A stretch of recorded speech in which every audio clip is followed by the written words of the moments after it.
दोस्तों, कब्र में दफन होने के बाद इब्तदाई 24 घंटों के अंदर मैयत के साथ किया होता है। आज हम इस वीडियो में बताएंगे।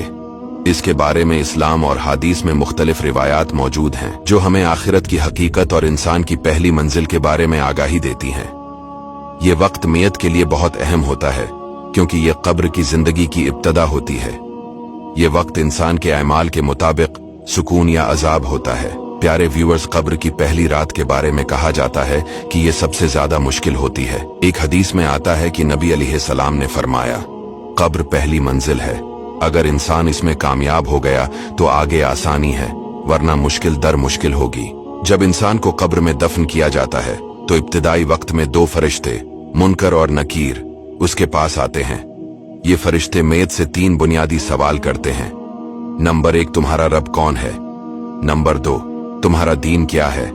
नंबर 3, तुम्हारा नबी कौन है? जो शख्स ईमानदार और नेक होता है वो सही जवाब देता है और इसके लिए कब्र को वसी और रोशन कर दिया जाता है। गुनाहगार या काफिर शख्स जवाब देने में नाकाम रहता है और उसके लिए कब्र तंग और अजाब का मकाम बन जाती है। नबी करीम सल्लल्लाहु अलैहि वसल्लम ने फरमाया कि कब्र में हर इंसान का इम्तिहान लिया जाता है। ये आजमाइश मैयत के अमाल के मुताबिक आसान या मुश्किल होती है। सही बुखारी और सही मुस्लिम में रिवायत है कि नबी अलैहिस्सलाम अक्सर दुआ करते थे, ए अल्लाह, मैं कब्र के अजाब से तेरी पनाह मांगता हूँ। हजरत उस्मान बिन अफ़्फ़ान रदियल्लाहु ताला अन्हु से रवायत है, रसूलुल्लाह सल्लल्लाहु अलैहि वसल्लम जब किसी कब्र पर खड़े होते तो आप इतना रोते कि आपकी दाढ़ी मुबारक तर हो जाती। आप फरमाते, मेरे भाइयों, कब्र आखिरत की पहली मंजिल है। अगर यहाँ कामयाबी हो गई तो आगे सब आसान होगा और अगर यहाँ नाकामी हुई तो आगे और भी सख्त हालात होंगे। रूह जिस्म से जिद्दा होकर बरज़ख में चली जाती है, लेकिन जिस्म पर होने वाले असरात को रूह महसूस करती है। नेक लोगों की रूह को सुकून दिया जाता है जबकि बदकारों की रूह को सख्ती और अजाब का सामना करना पड़ता है। इस दौरान मैयत को अपने रिश्तेदारों और अजीजों की दुआओं की बहुत जरूरत होती है।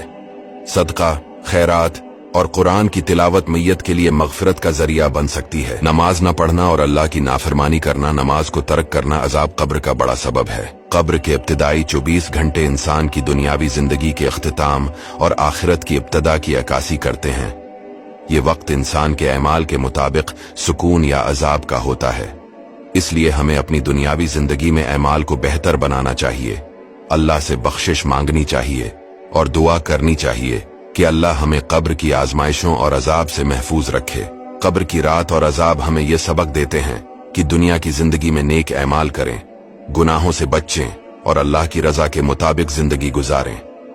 अल्लाह से हमेशा अजाब कब्र से पनाह मांगनी चाहिए, जैसा कि नबी करीम सल्लल्लाहु अलैहि वसल्लम हर नमाज के बाद ये दुआ फरमाते थे, ए अल्लाह, मुझे जहन्नम के अजाब, कब्र के अजाब, जिंदगी और मौत के फितनों और दजाल के फितना से बचा।